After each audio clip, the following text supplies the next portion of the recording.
여러분 안녕하십니까? 미디어 백태클 진행을 맡은 최진봉입니다. 처음으로 시작하는 프로그램인데요.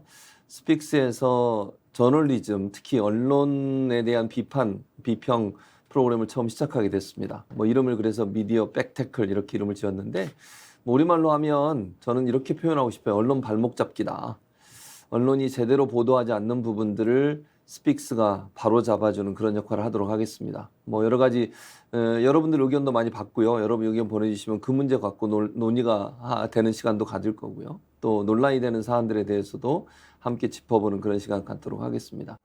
언론이 제대로 보도하지 않으면 언론은 사실은 정보를 제공하는 기구고 그 기구에 제대로 보도를 하지 않으면 결국 국민이 여론이 왜곡될 수 있는 위험성이 있습니다. 그런 부분들을 바로잡기 위해서 언론을 바로잡고 저널리즘의 원칙을 세우는 그런 부분에 기여하는 방송이 될 수 있도록 앞으로 노력해 보도록 하겠습니다. 많이 관심 가져주시고 응원 많이 해주시고 또 많이 다른 곳에 퍼날라주시고 공감대가 형성될 수 있도록 해주시기를 바라겠습니다. 그동안 스픽스가 정치 현안 관련된 부분만 주로 방송을 했는데 처음으로 저널리즘 미디어 관련된 비평 프로그램을 하니까 여러분 관심 많이 가져주시기 바라고 오늘부터 저와 함께 이제 이 프로그램을 함께 진행해갈 또 많은 도움 말씀 주실 평론가 문희정 평론가님 소개합니다. 어서 오십시오. 네, 안녕하십니까. 문희정입니다. 네, 문희정 평론가님 네.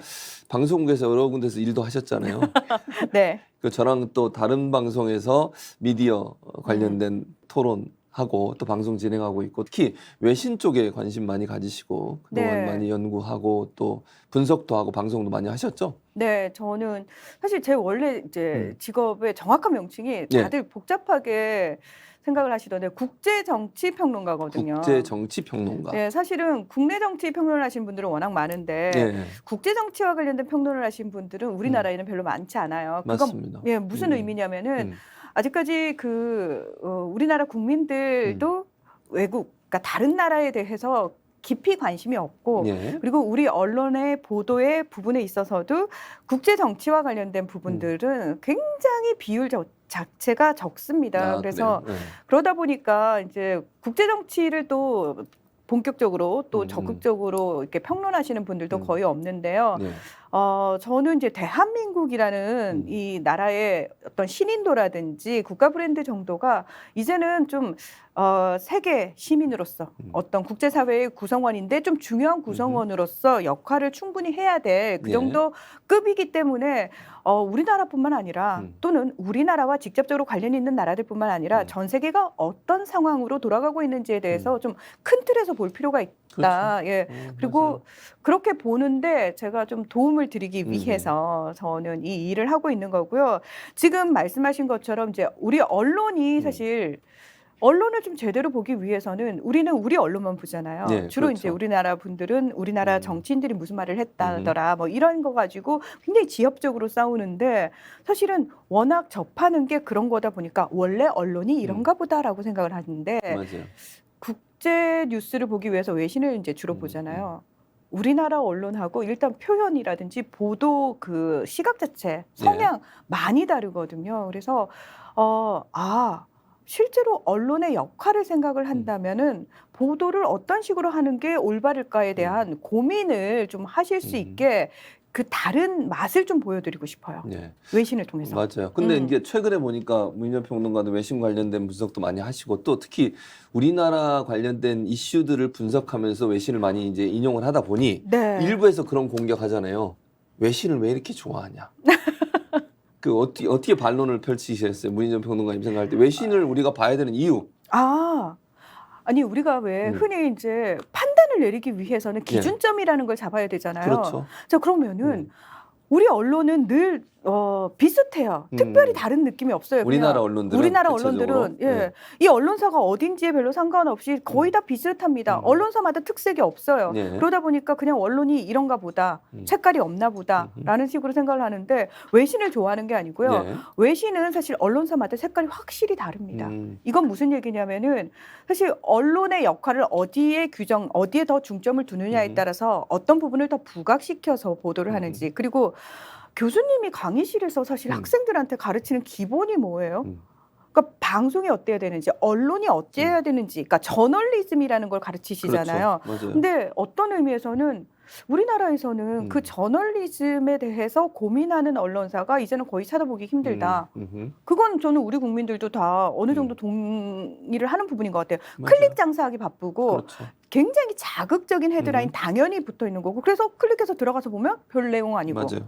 그냥 원래 언론이 이런 식으로 제목을 붙이고 소위 제목 장사를 하고 클릭 장사를 하는가 보다라고 생각을 하시겠지만 저널리즘의 기본은 그게 아니거든요. 그래서 그 저널리즘의 아주 기본에 충실한 언론의 모습을 일단 여러분께 보여드려야지 여러분이 이게 저널리즘이고 이런 기본이 있구나를 아신 다음에 다른 언론들을 보게 되면은 차이점이 보인다라는 그렇죠. 거죠. 근데 안타깝게도 외신들은 제가 지금 말씀드린 외신이라는 건 뭐 독재 국가나 전제 군주 그건 국가 아니죠. 뭐 억압받는 그런 언론 환경의 어떤 나라들의 외신이 아니고요. 소위 말해서 민주주의 국가고 외신이 굉장히 공정하고 또는 어떤 성향을 가지더라도 우리는 이 성향을 표방합니다라고 그 철저하게 그 성향에서 얘기를 하는 게 전혀 어떤 외부의 압력에 없는 그런 상황에서 저널리즘을 구현하는 외신들이거든요. 그래서 그 외신들을 저는 여러분께 좀 소개를 해드리면서 원래 언론의 맛이 이겁니다라고 알려드리고 싶은 거예요. 그래서 외신이 다 옳습니다가 아니고 이런 맛을 좀 보십시오. 그리고 나서 우리 언론을 좀 다시 한번 봐주십시오. 네, 그런 걸 이야기하고 싶은 거죠. 그 기준점이라고 말씀하신 부분이 좀 의미가 있다고 생각해요. 왜냐하면 우리나라 언론이 거의 비슷한 형태로 보도가 되다 보니까 이게 정말 바른 건지 뭐 어떤 게 바른 건지를 잘 구분이 할 수 없는 상황이 돼버린 거죠. 그러니까 그렇죠. 이런 표현을 쓰는 게 어떨지 모르겠는데 그 평균 하향화가 된 거예요. 전체적으로. 그게 큰 문제라고 보여지는데 그래서 그러면 이렇게 한번 예를 들어보는 게 좋을 것 같아요. 12구 참사 관련해서 외신과 우리나라 언론의 보도 태도가 어떻게 달랐는지를 좀 얘기를 해보면 지금 말씀하신 외신을 우리가 봐야 되는 이유 또 외신을 기준점으로 해서 우리가 비교해야 되는 이유를 발견할 수 있을 것 같으니까 문희정 평론가님 일단 12구 참사 관련해서 우리나라 언론의 보도 태도와 외국 언론의 보도 태도가 어떤 차이가 있었습니까? 저는 이번에 그 사실 12구 참사 터지자마자 이제 난리가 났으니까 그리고 저한테도 섭외 전화가 굉장히 많이 왔어요. 혹시 그랬어요? 외신에서도 이 관련 보도가 나오고 있나요? 평론가님 이런 전화를 많이 와서 아침부터 이제 눈 뜨자마자 외신부터 다 들어가서 봤거든요. 근데 생각보다 조금 놀랐던 게 뭐냐면은 일단 홈페이지 전면에 다 띄워놨고요. 실시간으로 속보창을 다 띄워놨습니다. 전 세계 언론들이요? 거의 대부분의 주요 언론들이 다 띄워놨습니다. 그래서 실시간으로 이제 뭐 사망자 수가 늘어난다거나 집계된다거나 이런 부분과 관련해서 보도를 하고 있는데 사실 그 언론들도 처음에는 우리 언론들을 인용 보도했어요. 처음에는요. 왜냐하면은 뭐 자사 특파원들이 현장에 바로 투입될 수 있는 상황도 있지만 그런 경우가 거의 없기 때문에 그래서 저는 그 부분도 사실 조금 중요했어요. 외신들이 자신들이 이건 직접 우리가 가서 취재를 해야 될 내용이구나라고 판단을 내리기 전까지는 우리 언론을 인용 보도하기 때문에 우리 언론 보도가 제대로 나가는 게 참 중요하겠구나 이 생각을 저는 정말 했는데 처음에는 그러다가 생각보다 빨리 자사 기자들을 투입을 시켰어요. 근데 그 당시만 해도 우리 언론들의 내용은 그거였어요. 사망자 몇 명, 부상자 몇 명, 그리고 바로 이어서 나오기 시작하는 보도가 아마 다들 이제 궁금하니까 언론들 보도들 찾아보셨던 분들은 다 기억하시겠지만 그렇게 쌍따옴표 헤드라인이 많이 떴어요. 근데 그 내용, 그 쌍따옴표 안에 있는 내용들이 굉장히 자극적인 내용들이 상당히 많았습니다. 뭐 숨을 못 쉴 뻔했어요. 죽을 뻔했어요. 뭐 옆에서 비명 소리가 들렸어요. 그러니까 헤드라인만 봐도 사실 내가 그 현장에 있지 않았는데 내가 그 트라우마를 가지게끔 만들 정도로 아니 왜? 이러고 이제 클릭해서 들어가면은 내용은 비슷한데 이제 누구를 인터뷰했는데 그 목격자인데 뭐 이랬다. 이런 식의 그러니까 정말 제대로 어떤 숙고해서 이 내용이 꼭 필요한 내용인지 그리고 정말 그랬는지에 대한 어떤 확인 절차 없이 일단은 계속해서 쏟아내기 바쁘더라고요. 근데 외신 같은 경우에는 물론 자국에서 일어난 사고가 아니었기 때문에 그랬을 수도 있겠습니다만 생각보다 개수가 많지는 않았어요. 그러니까 우리는 계속해서 비슷한 뉴스들을 일단 개수 자체로 예, 예, 예. 엄청나게 반복적으로 물량 공세를 물량 하는군요. 공세를 했죠. 예, 예, 물량 예. 공세를 했는데 외신은 그게 아니고 중요한 내용 일단 나왔으면은 거기에 새로운 내용들이 나오는지. 근데 그 새로운 내용들이라 할지라도 설사 목격자의 얘기를 할지라도 저는 되게 당황했던 게 뭐냐면 우리나라에서는 목격자라든지 그 현장에 있었던 사람과 관련된 정보가 나오지 않았어요. A 씨, 그렇죠. B 예, 씨, 맞아요. C 씨 이런 식으로 나왔죠. 예, 예. 외신 같은 경우에는 굉장히 정확하게 그 사람 이름까지 다 표기를 합니다. 나이 몇 살이고 그 현장에 어떻게 있었고 이걸 네. 굉장히 설명을 디테일하게 해줍니다. 그래서 그 사람이 한 얘기들을 다 쓰는데 설사 우리 보도와 같은 사람일지라 할지라도 차이점이 외신에서는 그 사람의 정보를 다 알 수 있었고 두 번째 그 사람이 한 말들 중에 설사 자극적인 말이 있었다 할지라도 그걸 결코 헤드라인으로 뽑지 않았습니다. 그렇죠. 맞아요.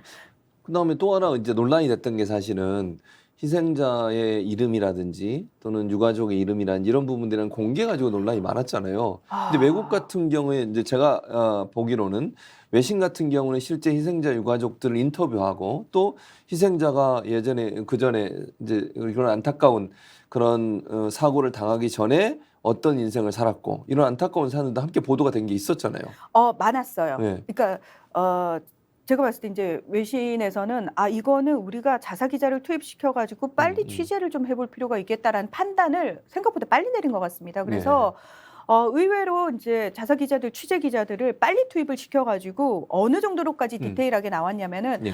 아마 여러분들은 그 현장을 뭐 기존 미디어 매체에서 본 현장조차도 왜 우리가 SNS 상에서 돌던 영상들 그걸 이제 보여준 경우가 상당히 많았을 거예요. 네, 근데 맞아요. 외신 같은 경우에는 기자들이 직접 그 현장을 다 갔어요. 다 가고 생각보다 굉장히 디테일하게 그러니까 우리 언론 보도에서는 이건 2차 가해가 될 수도 있어. 그런 얘기가 이건 있었죠. 오히려 많은 사람들에게 트라우마를 만들어 줄 수도 있어. 이래서 오히려 그 현장의 생생한 모습이라든지 사람들이 울고 슬퍼하고 가슴 아파하는 내용들 잘 안 보여줬잖아요. 네, 근데 그렇죠. 외신들 같은 경우에는 홈페이지 상에 동영상뿐만 아니라 사진까지도 실시간으로 굉장히 많이 올렸습니다. 그리고 말씀하신 것처럼 실제로 그 피해자들을 저는 되게 놀랐어요. 우리 언론 보도에서는 피해자들에 대한 어떤 디테일한 상황들이 거의 보도가 되지 않았다면 외신들에서는 그냥 직접적으로 다 나와서 저는 그 맞아요. 생각도 했어요.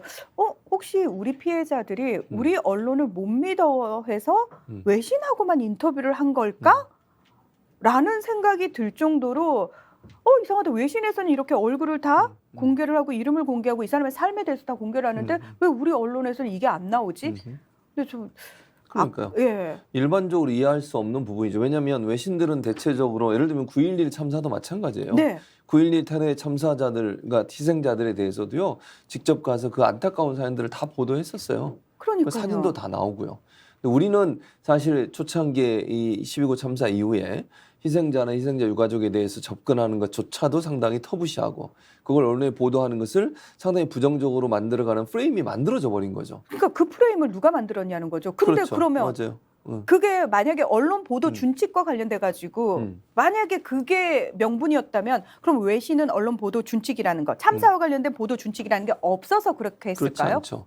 그렇지 않습니다. 그러니까 저는 그 프레임을 만든 세력이 있다라고 생각을 그렇죠. 하는 거죠. 그게 문제인 거예요. 저도 예. 동의해요. 지금 말씀하신 문희정 평론가 말씀처럼 그렇게 해서 누군가 이익을 얻을 수 있는 사람 또는 여론이 악화되는 것을 막으려는 의도 이런 부분들이 좀 있지 않았으면 왜 그랬을까라는 생각이 든다는 거죠. 그러니까 오죽하면은 사람들이 이제는 우리 언론 못 믿겠다 하니까 사람들이 알아서 외신을 찾아 들어가는 거예요. 맞아요. 예, 예. 그리고는 혹시 못 보신 분들이 있을까 봐 외신에서는 이렇게 보도를 하고 있거든요 하면서 갈무리를 해서 각 인터넷 커뮤니티라든지 SNS 상에도 올리더라고요. 그러니까 맞아요. 이건 국민들이 자발적으로 올린 거예요. 그렇죠. 이렇게 지금 보도를 하고 있고 우리나라 상황이 이렇게 되고 있습니다.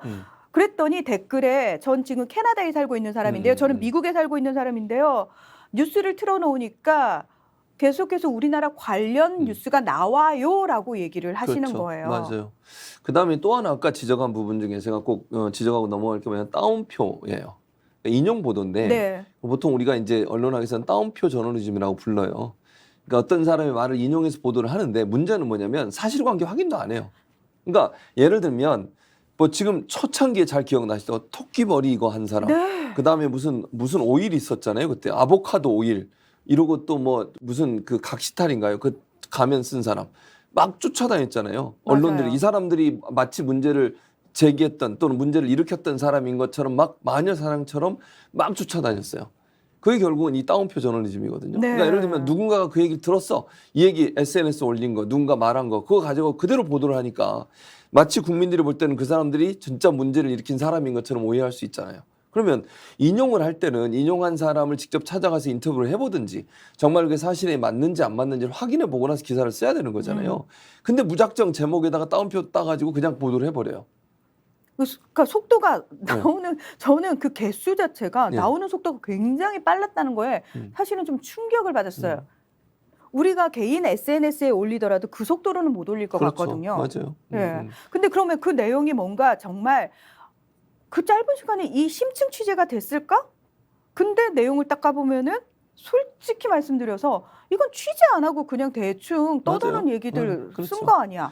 이렇게 그렇지. 되는 거죠. 맞아요. 그걸 이제 우리가 어뷰징이라고 그러거든요. 네. 그러니까 어뷰징을 하는 거죠. 한마디로 얘기하면 어느 곳에서 하나 자극적인 기사 올리잖아요. 그거 한 줄 바꾸고 단어 조금 바꿔가지고 계속 다른 데서 받아 쓰는 거예요. 계속.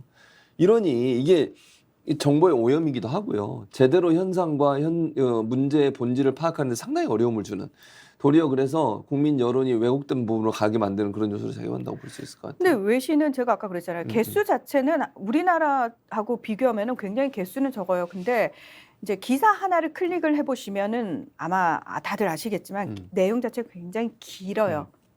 그리고 많은 분들이 오해를 하시는 게 외신이니까 나라의 어떤 디테일한 부분들은 모를 거야. 그래서 그냥 약간 수박 겉핥기식으로 보도를 할 거야라고 그냥 막연히 생각을 하시잖아요. 네, 그렇죠. 아닙니다. 실시간으로 뭐 이상민 행안부 장관의 어떤 실언이라든지 네. 우리 정부의 대책 뭐 이런 발표들과 관련해 가지고 그런 부분도 실시간으로 발표된 걸 다 포함시켜 가지고 기사를 냅니다. 다 정리를 해요. 네. 그러니까 한국 정부가 이런 식으로 대응을 하고 있고, 그래서 국민들 여론은 지금 어떻고, 이것까지 그냥 굉장히 드라이하게 정리를 뚝뚝뚝뚝 해가지고 기사가 쫙 길게 나옵니다. 맞아요. 상당히 그러니까. 상세하게 설명을 다 해놓습니다. 그래서 굳이 내가 앞에 기사를 찾아보지 않더라도 이 기사 하나만 딱 접하면은 전반적인 이 사건 개요를 다 볼 수 있게끔 기사를 씁니다. 그렇죠. 군더더기가 없어요. 맞아요. 그러니까 결국은 이런 거지. 우리나라 언론사들은 돈벌이 하기 위해서 클릭 많이 유도하기 위해서 어떻게든지 뭐 자극적인 제목 단어가 기사 계속 만들어내잖아요.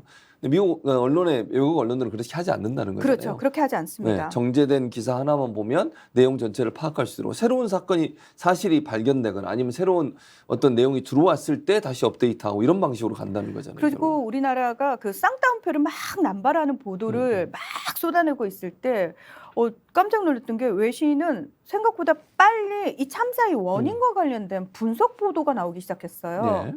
그러니까 외신에서 다 같이 얘기 나오는 건 공통적으로 그거였어요. 이거는 예고된 참사였다. 네. 막을 수 있는 참사였다.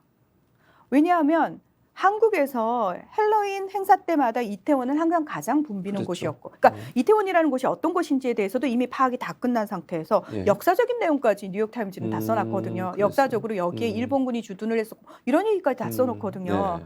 그러면서 그랬는데 또 코로나19 이후 팬데믹 이후 3년 만에 봉쇄가 풀렸기 때문에 훨씬 많은 사람들이 참가할 것으로 예상이 가능했고, 이런 것까지 다 얘기를 하면서 왜 도대체 이 참사를 어느 누구도 막지 않았느냐.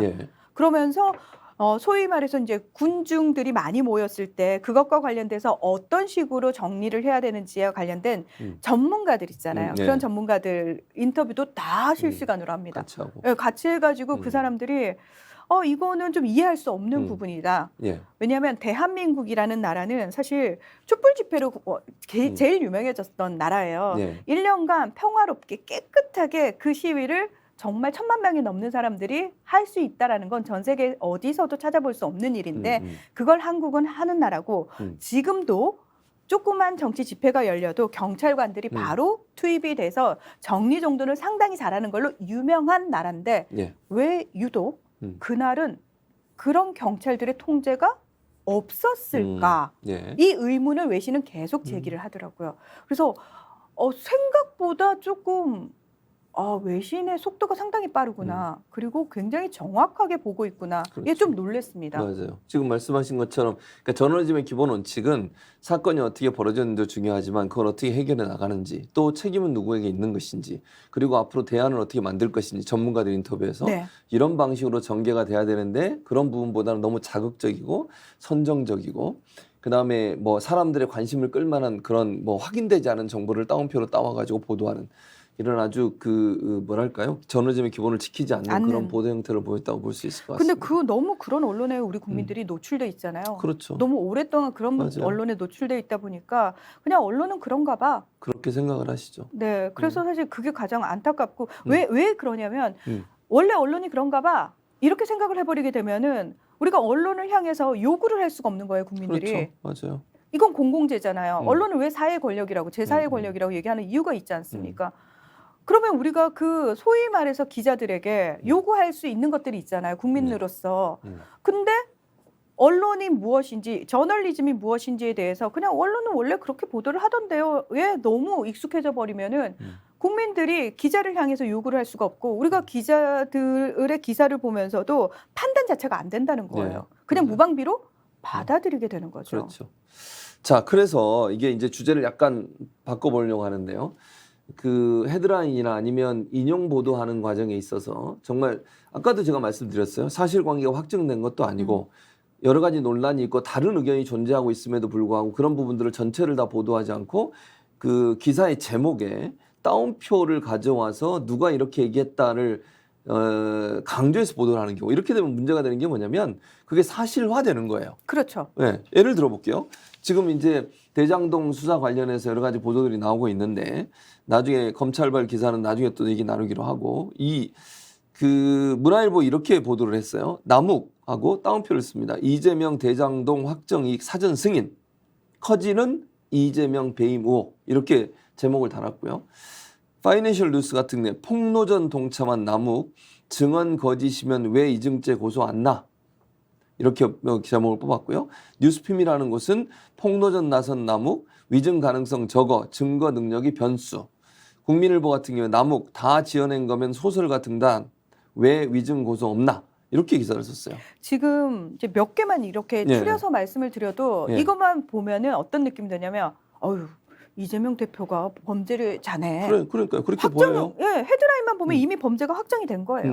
예. 근데 이 언론사들만 이렇게 썼을까요? 아니요. 예. 쌍따옴표 지금 경쟁이 벌어졌습니다. 네. 한마디라도 나오면은 다 쌍따옴표를 씁니다. 근데 이게 너무 위험한 게 뭐냐면은 이게 순전히 지금 검찰 측 주장이잖아요. 그렇죠. 검찰 일반적으로. 측 주장이죠. 맞아요. 예. 근데 많은 사람들이 뭐 제목에 그렇게 낚이겠어. 기사를 그렇게 안 썼는데요. 기사를 보면 그렇진 않아요라고 얘기하실지 모르겠는데 누군가는 그냥 헤드라인만 보고 지나가요. 그런 경우 많아요. 네. 근데 대다수의 헤드라인이 다 이렇다면 어느 누가 이걸 공정하다고 생각을 하겠습니까? 그렇죠. 맞아요. 그러니까 어차피 복잡한 내용들은 일반인들은 관심이 없어요. 맞아요. 그냥 사람들은 큰 사건 자체를 기억하는데 그 큰 사건에서 누가 가해자고 누가 피해자인지 누가 죄를 지었고 누가 안 지었는지 이것만 관심이 있단 말이에요. 그렇죠. 근데 헤드라인에서 이미 그거를 확정적으로 던져줘 버리는 겁니다. 네, 맞아요.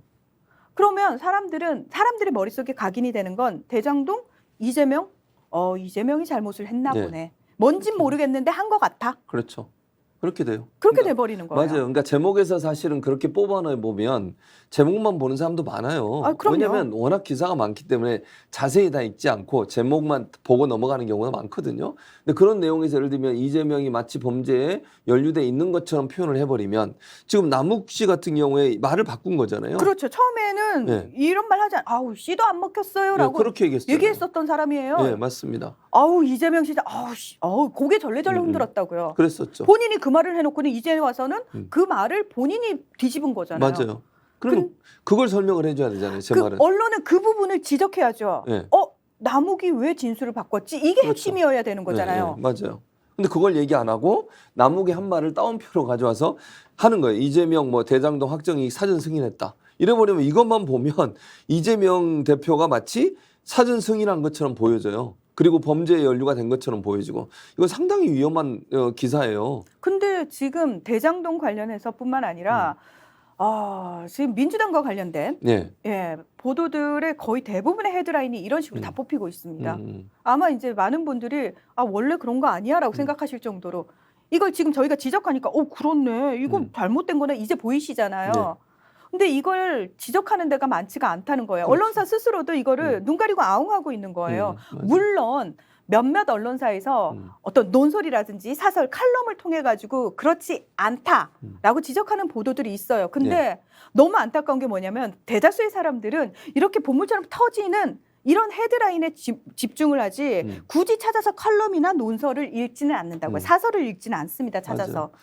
더 황당한 거는 저는 이런 요즘 이제 종편 같은 경우에 이런 토론 프로그램 같은 거 있잖아요. 불러놓고. 아이템 같은 거 뭐 저도 가끔 출연합니다만 아이템 같은 걸 보면 공소장을 분석하는 그런 아이템도 해요. 근데 잘 보세요. 공소장이라고 하는 거나 영장이라고 하는 것은 검찰 측 입장만 들어있는 거예요. 그렇죠. 근데 그거를 분석을 해. 여기서 이렇게 얘기했으니까 이거는 이재명과 연관된 게 아닐까. 여기서 이렇게 검찰이 기술했으니까 이거는 이런 문제가 있는 거 아닙니까? 이런 식이에요. 그러면 변호인의 입장이나 아니면 지금 피의자로 분류되어 있는 분의 반론권은 전혀 반영이 안 되는 거잖아요. 네. 그럼 이런 식으로 보도를 하면 공소장은 당연히 생각을 해서 검찰 입장에서 공소장을 쓸 때는 죄가 있다고 쓸 수밖에 없어요. 아니 검사는 죄를 입증하는 쪽이니까요. 그렇죠. 영장을 쓸 때 영장을 쓸 때도 이 사람은 죄가 있으니까 이 사람 구속해 주세요 이렇게 하려고 영장을 쓰는 거잖아요. 근데 그걸 가져다가 다 보도하면서 마치 사실인 것처럼 막 얘기를 한다니까요. 이거 얼마나 위험하냐고. 우리나라처럼 그러니까 민주주의 국가라고 하는 국가들 그리고 소위 이제 경제력이 어느 정도 되는 국가들 이런 나라들의 언론 보도를 살펴보면은 이렇게 검찰발 보도만 일방적으로 쏟아지는 나라는 대한민국밖에 없습니다. 그나마 거의 조금 비슷한 나라라고 하면 일본 정도를 들 수 있는데 일본도 이렇게 악의적으로 쓰지는 않거든요. 근데 유독 우리나라가 검찰발 보도가 쏟아지는데 독일이나 네덜란드, 영국 같은 이런 유럽의 어떤 언론사 같은 경우에는 지금 이 사건이 예를 들어서 재판에 계류 중이다. 그리고 또는 형사 사건이고 조금 민감한 내용이다. 그러면은 사실은 법조 전문 기자라는 게 외국에서는 전문 기자라는 게 말 그대로 그쪽에 그냥 출입처를 딱 받고 앉아가지고 거기서 나오는 보도 자료를 주로 쓰는 기자들이 아니에요. 큰 사건이 그쪽에 생겼어. 법조계에 굉장히 큰 스캔들에 준하는 큰 사건이 생겼으면 그걸 전문적으로 들여다볼 줄 알고 아예 심층 취재하는 사람을 전문 기자라고 하거든요. 그러니까 외국은 그런 전문 기자 제도는 있어요. 근데 우리처럼 출입처 제도는 없거든요. 그러다 보니까 외국에서는 기본적으로 보도 준칙이 어떻게 되냐면은 예를 들어서 이렇게 뭐 큰 재판에 계류 중인 사건이라든지 이럴 경우에는 법원이 소스가 되는 거야. 그러니까 검찰은 사실 사건에 있어서 한 당사자잖아요. 그렇죠. 일방 당사자잖아요. 이 당사자의 입장에서 쓰지 않습니다. 법원이라는 재판을 실제로 시행하는 곳의 입장을 가지고 법원에 물어보고 기사를 써요. 그렇죠. 그게 맞는 거예요. 그게 맞는 거죠. 그게 맞는 거죠. 왜냐하면 이거는 검찰은 사건의 당사자 중에 일방인데 이 일방의 얘기가 계속 나오게 되면 사람들은 자기도 모르는 새에 이 일방의 얘기에 설득되거든요. 그렇죠. 세뇌당하거든요. 그러니까 그걸 막기 위해서 사실 미국 검찰도 자기 입장을 밝힐 때는 이거는 검찰의 입장입니다라고 얘기를 합니다. 반드시. 그래서 거기에 주의해서 기사를 쓰라고 얘기를 합니다. 그런데 어떻게 된 게 우리나라는 법조 기자, 법조 기사, 보도 하면은 다 검찰 말. 근데 교수님 이게 말이 안 되는 거예요. 안 돼요. 그러니까 결국 언론 플레이 하는 거야 검찰도. 그리고요 또 하나 문제가 되는 게 뭐지? 물론 판사들이 저는 뭐 그러지 않을 거라고 믿고 있지만 본인이 뭐 의식하지 못하는 가운데도요 오염이 돼요. 그렇습니다. 선입견을 갖게 된다는 얘기를 하는 거예요. 어떤 사건에 대해서. 예를 들면 이게 재판에 오기 전까지 검찰에서 이렇게 계속 뭘 쏟아내고 언론이 그걸 받아가지고 기사를 쓰고 이러잖아요. 그러면 판사도 볼 때도 재판하기 전부터 이미 이 사건에 대해서 어느 정도 언론 기사를 통해서 인식을 하게 되잖아요. 근데 이게 한쪽으로 편향되거나 아니면 너무 검찰의 주장이 너무 강하게 여론화돼 버리면 판사들도 사실은 영향을 받을 수 있다니까 재판에. 그래서 이제 유럽의 나라들 같은 경우에는 네. 사건의 당사자와 인터뷰 자체가 그러니까 재판 결과가 나오기 전에 그걸 기사화하면 안 되는 것도 있어요. 예. 왜냐하면 말씀하신 것처럼 네. 판사의 판단에 영향을 미칠 수 있고 그렇죠. 여론을 조성해 버리게 되면은 이거는 오염될 수 있다라고 맞아요. 판단하기 때문에 인터뷰가 안 된다라는 그런 보도 내용도 있거든요. 맞아요. 그래서 예. 제가 이번에 그런 것들과 관련해서 찾아보면서 아 이게 당연한 게 아니었는데 나는 너무 이거에 노출되다 보니까 다른 나라도 당연히 이러지 않을까를 염두에 두고 제가 거기에 맞는 걸 찾고 있더라고요. 맞아요. 그래서 네. 사실은 우리도 피의사실 공표를 하지 말라고 금지해놓은 법이 있어요. 근데도 안 지키는 거예요, 지키죠. 사실은. 피의사실 공표 못하게 법으로 금지돼 있어요. 지금 말씀하신 그런 여러 가지 이유 때문에. 그럼에도 불구하고 제가 볼 때 요즘 뭐 그거 전혀 지키지 않아요. 그냥 언론사들은 검찰에서 나온 거 다 받아 쓰고 공소장 뭐 영장이 있는 거 다 그냥 가져다 쓰고 그러면 반론권이 전혀 제기가 안 되는 거예요. 한쪽의 그리고 일방적인 주장만 전달되는 거죠. 그게 가능해지려면 결국 음. 그 검찰 측하고 소위 거기를 출입처로 하고 있는 법조 기자들 사이에 카르텔이 얼마나 끈끈하다는 그렇죠. 겁니까? 맞아요. 네. 근데 이제 유럽 언론 같은 경우에는 출입처 제도가 그러니까 사실 없어요. 출입처 제도가 있는 나라가 우리하고 우리 일본. 네, 정도밖에 없는데 우리나라하고 일본도 일본하고. 우리처럼 이렇게 디테일하게 들어가지는 않거든요. 근데 외국 같은 경우 그래서 제가 찾아봤어요. 그러면은 외국은 만약에 정치인이 이런 문제가 생길 수도 있고 연예인이 문제가 생길 수 그럴 있잖아요. 수 있죠. 그러면 그 정치부 기자가 뛰어든대요. 정치인이 관련된 사건이니까. 그리고 연예인이 관여된 사건이다? 그러면 연예부 기자가 투입이 된다는 예. 거예요. 그 스포츠 선수가 뭐 예를 들어서 사건에 관여가 됐다. 그러면 스포츠 기자들이 투입이 돼. 그게 예. 맞는 거죠. 그렇죠. 그게 맞는 거지. 근데 우리처럼 이렇게 아예 거기를 출입처를 딱 하고 앉아가지고 검찰하고 정말 끈끈하게 카르텔을 형성하는 나라가 대한민국밖에 없다라는 겁니다. 안타깝네요. 지금 얘기 계속 들어보니까. 자, 저희가 그 사실은 처음에 제가 코너명을 얘기했어야 되는데 지금 첫 번째 우리가 뉴스 뻗치기라고 해서 코너를 만들어놨는데 PD님이 저한테 얘기하라고 했는데 얘기를 못했네요. 뉴스 뻗치기. 첫 번째 아이템이었고요. 두 번째로 우리가 이제 매주 살펴볼 게 뭐냐면 가짜 뉴스 감별사예요. 가짜 뉴스 감별사라는 두 번째 코너인데 이번 주, 그러니까 주가 한 주간 동안 뉴스 중에 가짜 뉴스, 잘못된 뉴스, 사실과 다른 뉴스를 가려내서 바로잡는 그런 시간인데요. 이번 주에는 한중 정상회담 관련된 뉴스를 가져오셨습니다. 우리 문희정 평론가가. 네. 한국 정상회담으로 한국 영화 서비스가 재개됐다 이런 보도가 나왔었죠? 네. 한중 정상회담 계기로 중국에서 이게 OTT 한국 영화 서비스가 6년 만에 재개가 됐다. 그렇게 기사가 나왔어요. 그렇게. 네. 근데 정말 모든 언론사들이 다 관련 내용을 네. 쏟아냈는데 그 내용은 그겁니다. 예. 그러니까 중국이 온라인 동영상 서비스에 한국 영화 상영 서비스를 재개했다. 근데 그 이유가 윤석열 대통령과 시진핑 중국 국가 주석의 정상회담이 계기가 된 거다. 예. 그러니까 대통령실에서는 우리 윤석열 정부가 이걸 만들어냈다. 예, 우리의 성과다라고 자랑을 하신 거죠. 예. 그러면서 김은혜 대통령실 홍보수석이 브리핑에서 그 얘기를 해요. 6년간 중국에서 정식 수입이 금지된 한국 영화 서비스가 개시됐다라고 분명히 얘기를 합니다. 그거 한번 듣고 갈까요? 네. 문희정 평론가 한번 듣고 그러면 싱크 듣고 가보도록 하겠습니다. 6년간의 그동안 중국에서 정식 수입이 금지된 한국 영화 서비스가 개시가 됐습니다. 한중 정상회담에서 저희가 작은 시작이지만 큰 의미가 있는 예. 네. 지금 들었는데 지금 그러니까 이 말을 좀 문희정 평론가 다시 정리를 해주시면 네. 중국이 온라인 동영상 서비스 개시를 통해서 윤 대통령에 화답한 것으로 해석이 되는데 이렇게 얘기를 해요. 예. 자, 이 언론 보도가 사실 모든 언론사를 통해서 다 나왔단 말이죠. 예. 그러니까 그런가 보다라고 생각을 하잖아요. 다 일반인들은 그렇게 보죠. 그 정상회담을 통해서 그래서 왜 오징어 게임도 중국에서는 이게 이제 금지가 되다 보니까 불법으로 다운로드를 그렇게 많이 받아서 봤다라는 거 아닙니까? 근데 이제는 공식적으로 열었구나라고 생각을 했더니 JTBC가 무슨 말이죠? K 영화 금지 이미 풀렸는데 이미 풀렸는데 이제 풀렸다고 얘기를 한 거죠. 네. 그래서 베이징의 박성훈 특파원을 직접 연결해가지고 이제 리포팅을 해요. 하면서 이게 한중 정상회담 성과라고 대통령실은 강조를 하지만 확인 결과 사실관계가 다르다. 이 홍상수 감독의 강변 호텔인데 이건 예. 이미 지난 4일에 서비스를 시작했다. 이거 정상회담 열리기 전인데요. 전인데 11월 라고 4일에 예, 짚은 겁니다. 게다가 정상회담이 미리 예정이 됐던 게 아니고 사실은 그 당일 오전에서도 불투명했거든요. 성사 여부가. 그랬었죠. 예. 예. 그래서 굉장히 급박하게 정상회담이 잡혔는데 이거는 정상회담과 상관없이 미리 풀린 건데 이걸 왜 정상회담의 성과라고 이야기를 하느냐라고 얘기를 한 겁니다. 그리고 현지 관계자들 사이에서는 대통령실 발표가 왜 나왔는지 모르겠다라는 목소리도 나옵니다라고까지도 얘기를 합니다. 그리고 중국이 이 영화 한 편은 공개를 했어요. 예. 그러면 우리가 이제 흔히 예.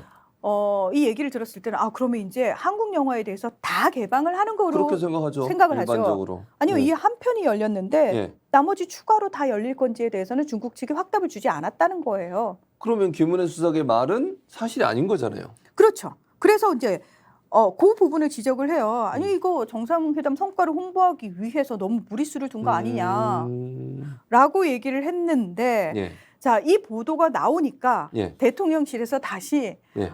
우리는 그 얘기를 한 게 아니고라고 또 얘기를 해명을 합니다. 합니까? 해명을 합니다. 근데 저는 진짜 이 해명을 저희가 전해드려야 되는 건 맞는 거죠. 예, 뭐 해명을 일단 읽어주시죠. 네. 예. 근데 그게 네. 지금 가져오신 기사가 네. 오늘 이제 녹화 시점으로 오늘 최신으로 업데이트된 거고 그렇죠. 그전에는 그게 없었던 거죠. 없었죠. 없었던 게 논란이 되니까 다시 이제 기사에 추가가 된 내용이죠. 네. 예. 자, 기사의 뒷부분에 이렇게 붙여놨어요. 예. 대통령실에서 다음과 같이 알려왔습니다.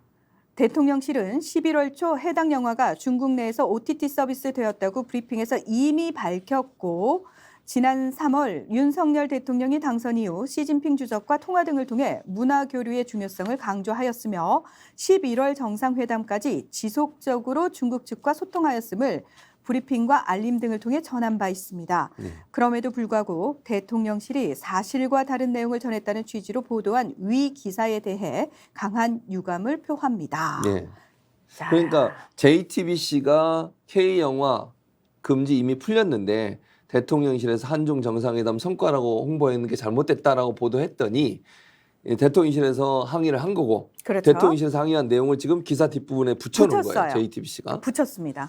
근데 저는 이 만약에 대통령실의 이 말이 맞다면 예, 예. 그 김은혜 홍보수석이 브리핑하던 그 당시에 있던 그 수많은 기자들이 예. 왜 이런 부분을 일제히 다 뺐을까요? 그러니까요.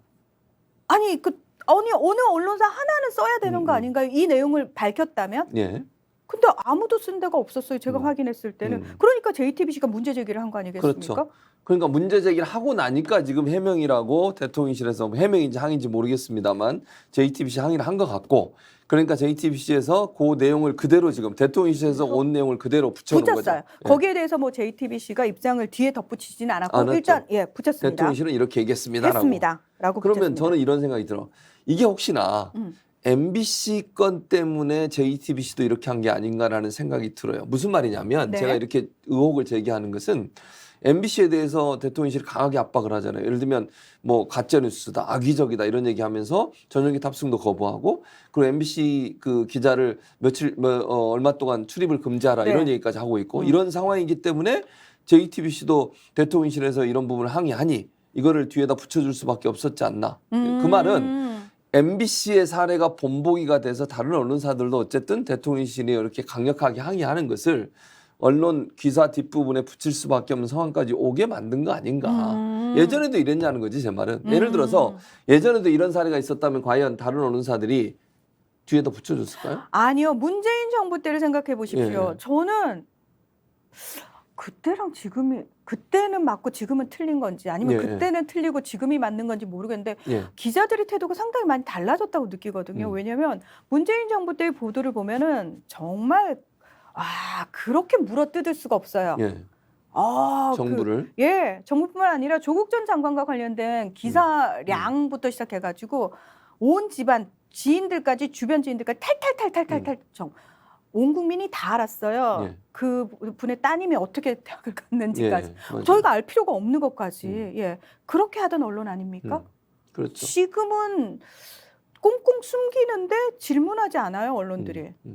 그리고 저는 이 대통령실에서 다음과 같이 알려왔습니다라고 붙인 걸 이 내용을 보면서 되게 무슨 생각을 했냐면은 예.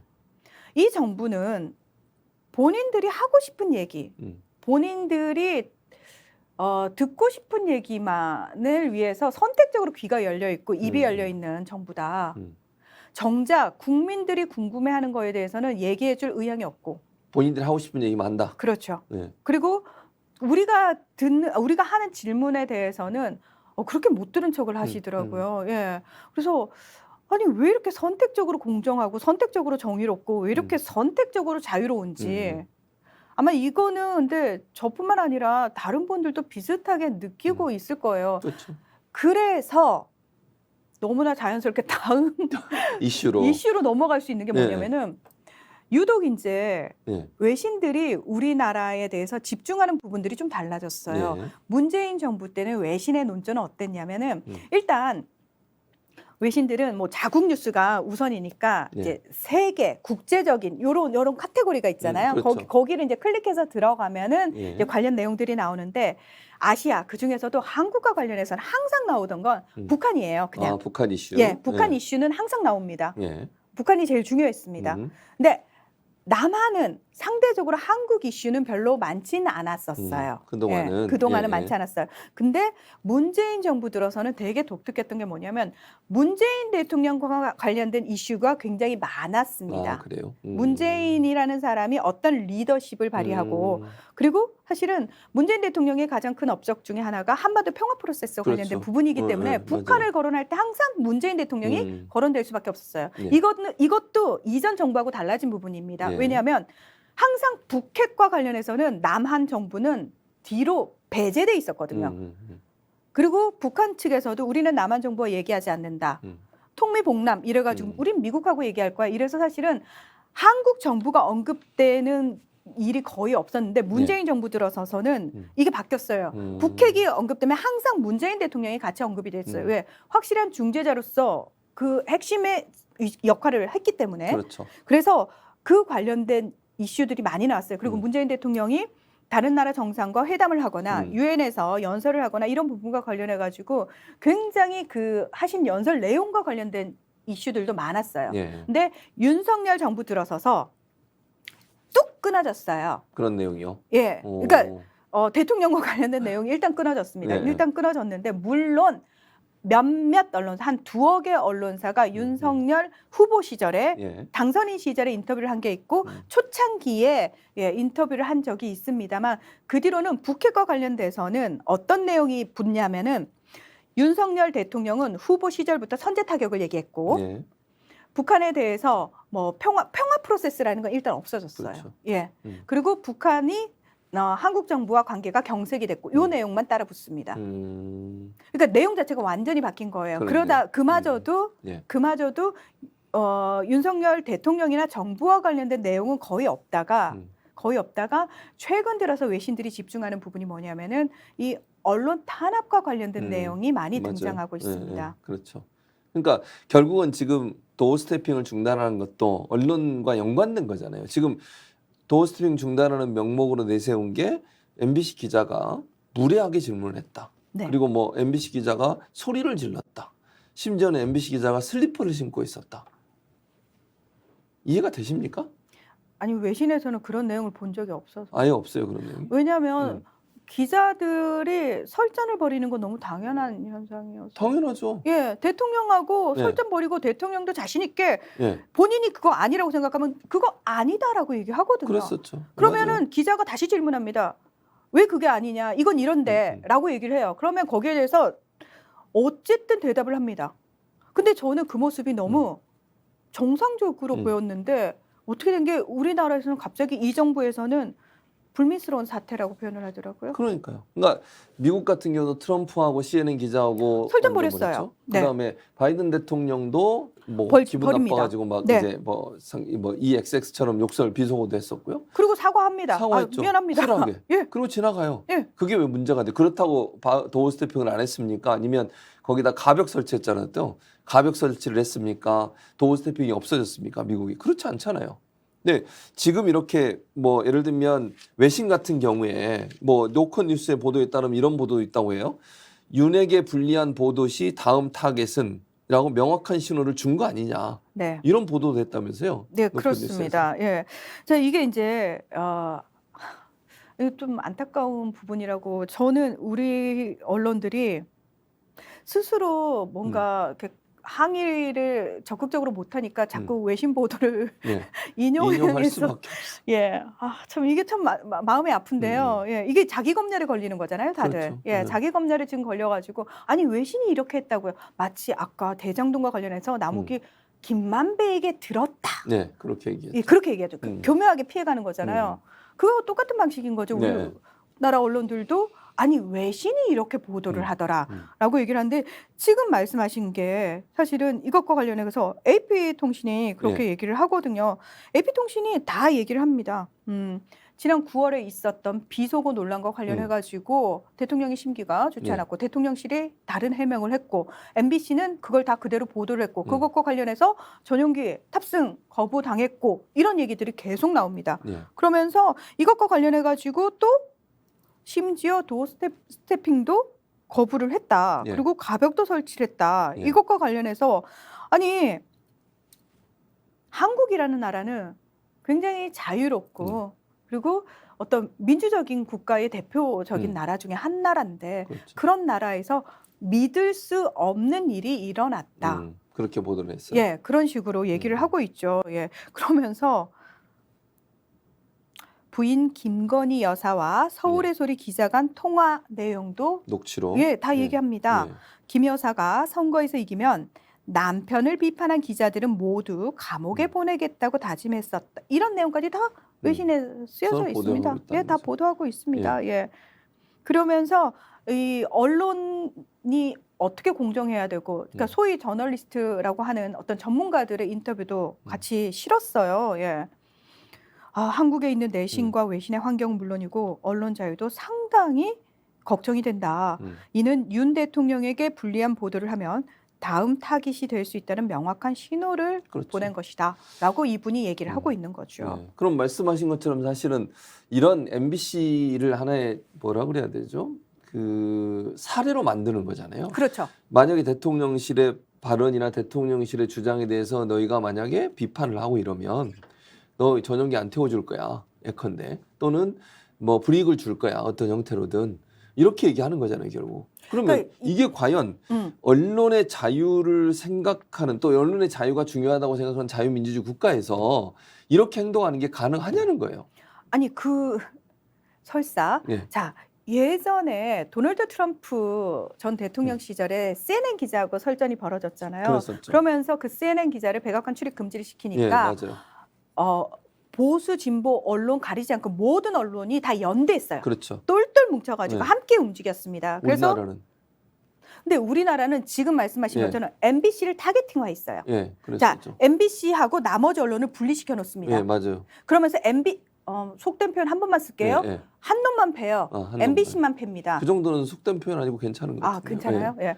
MBC만 패요. 예. 그러면은 나머지 언론들이 사실은 우리가 생각할 때 동업자 정신이 있다면 다음번엔 내가 저 순서가 그럴 될 수 수 있어요. 야, 그러면 내가 처맞기 전에 같이 싸워야지가 되는 게 그렇게 맞잖아요. 되는 게 정상이죠. 근데 그렇게 되지를 않는 거예요. 어떻게 보면 이미 우리 언론들은 너무나 잘 길들여져 있는 거고 그 속성을 너무나 잘 이용하고 있는 거죠. 사실은 MBC만 싸워서 될 문제가 아니고 언론 전체가 지금은 언론 전체가 똘똘 뭉쳐서 연대를 해야 되는 그렇죠. 거거든요. 맞아요. 그리고 저는 너무 속상한 게 언론이 받아 쓰는 것이 아니고 기자는 질문하는 직업이잖아요. 그렇죠.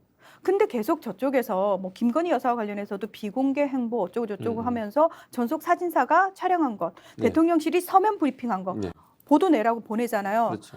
저는 진짜 언론이라면 저희 보도 안 하겠습니다. 보도 거부를 해야 된다라고 생각을 해요. 맞아요. 예. 보도 거부를 똘똘 뭉쳐서 하면은 누가 이기겠습니까, 결국은. 그리고 사실은 이번에 MBC와 관련해가지고 국민들이 MBC에 얼마나 많은 성원을 보내고 있습니까? 그렇죠. 지금 예. 뉴스도 뭐 시청률 1등이고 월드컵도 시청률 1등이고 이러잖아요, 지금. MBC 잘한다. 네. MBC가 진짜 언론사. 그러니까 사람들이 그렇게 표현하잖아요. 언론사다운 곳은 MBC밖에 없다라고 네. 표현하잖아요. 그러니까 우리나라 사람들도 더 이상 이렇게 옛날하고 달라진 부분이 뭐냐면은 미디어 매체가 발전하기도 했지만 SNS가 발전했다는 게 어떤 걸 의미하냐면요. 네. 아랍의 봄, 2011년 중동 지역을 네. 휩쓸었던 아랍의 봄에 있었죠. 사실은 가장 큰 기폭제가 된 건 SNS였어요. 맞아요. 그때 SNS였죠. 10대, 20대 그 청년들을 중심으로 그 실시간으로 전 세계가 어떻게 돌아가고 있는지를 다 안단 말이에요. 아, 우리나라가 잘못된 거구나. 우리나라 사람들은 더더욱 인터넷 강국에서 살고 있기 맞아요. 때문에 실시간으로 전 세계를 다 보고 있단 말이에요. 그렇죠. 그리고 우리나라 사람들만큼 전 세계 많은 나라에 나가 있는 그런 나라가 없어요. 이 작은 나라가 200개가 넘는 국가에 우리 국민들이 가 있습니다. 그 상황도 다 비교가 된단 말이에요. 네. 그러면 더 이상 이 정부가 언론 하나를 옥죄어 가지고 우리 국민들을 어떤 식으로 조정할 수 있을 것이다. 그거 자체가 불가능한 불가능해요? 외부적 환경이란 말이에요.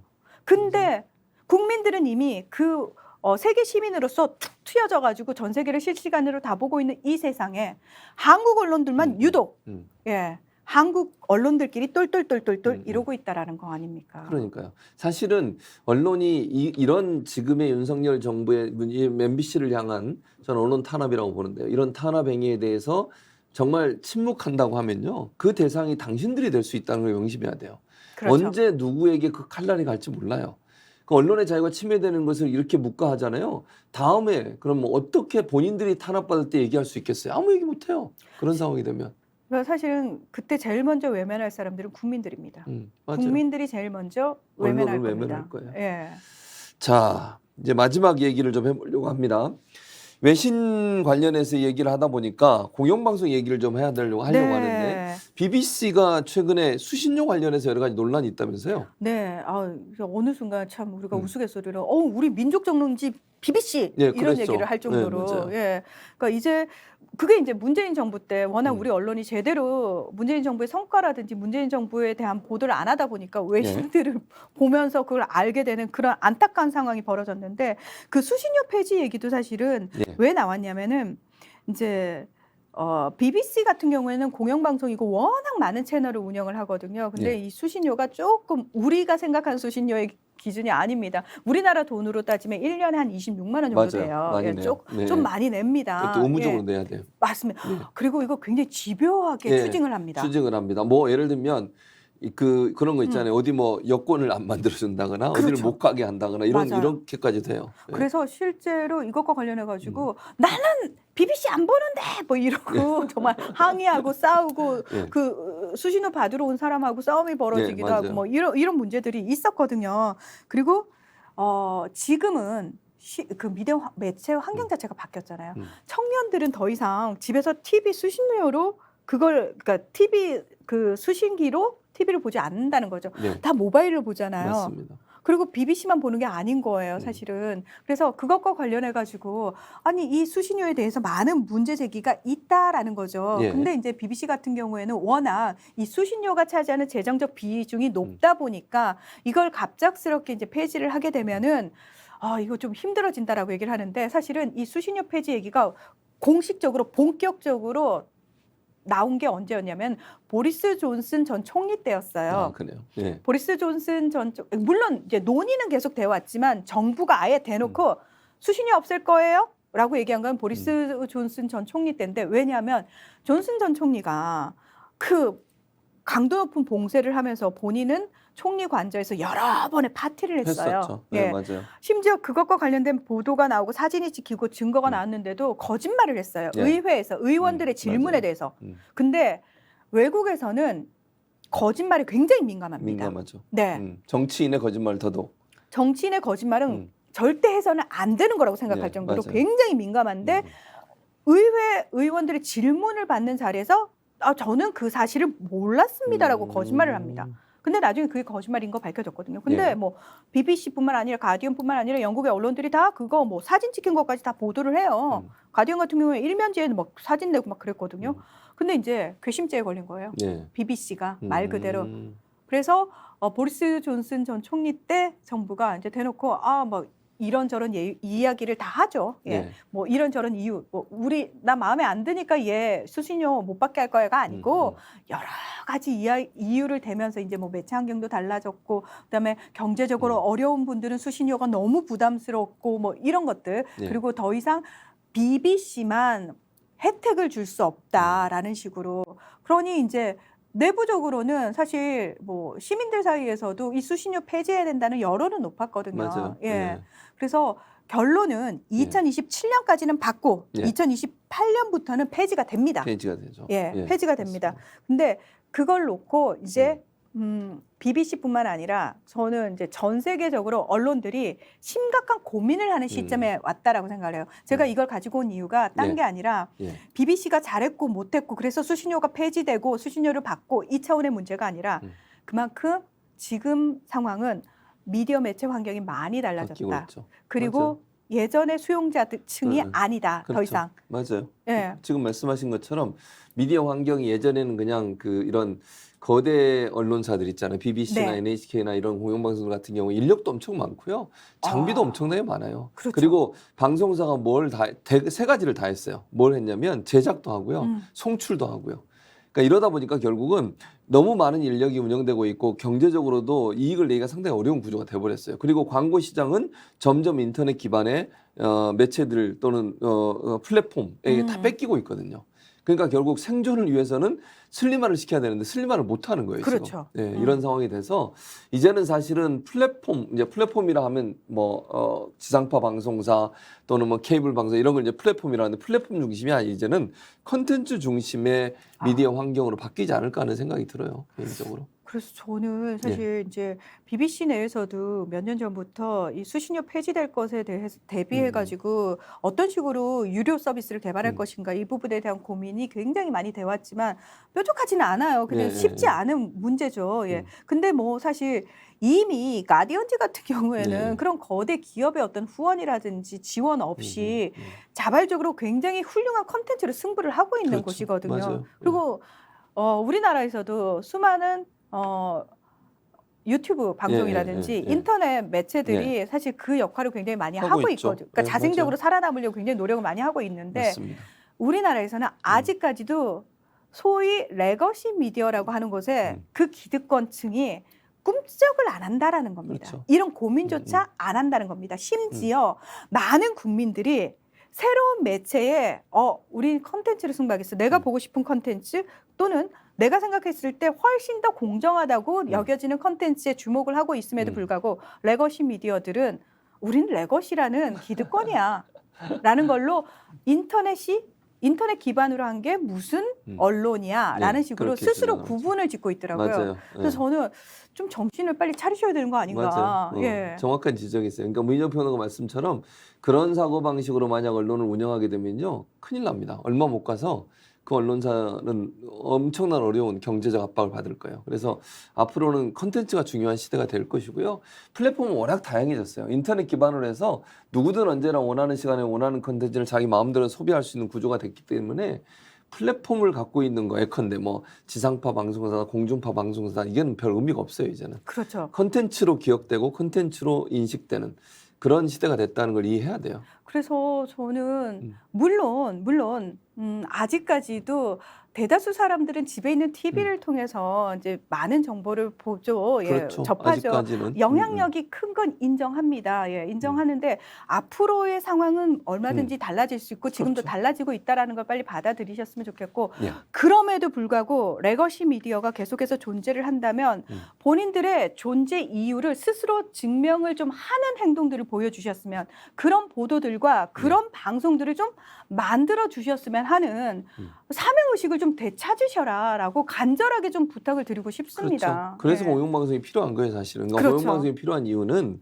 돈이 안 되고 예컨대 또는 뭐 많은 사람이 보고 안 보고 또는 시청률이 높고 낮고를 떠나서 정말 국민들에게 필요한 정보를 전달하는 사명감 갖고 하는 거예요. 그거 그렇죠. 하라고 국민들이 돈 수신료 내주는 거거든요. 그리고 국가에서 지원금을 주는 거거든요. 그렇죠. 예. 그렇게 운영이 돼야 되겠죠. 네.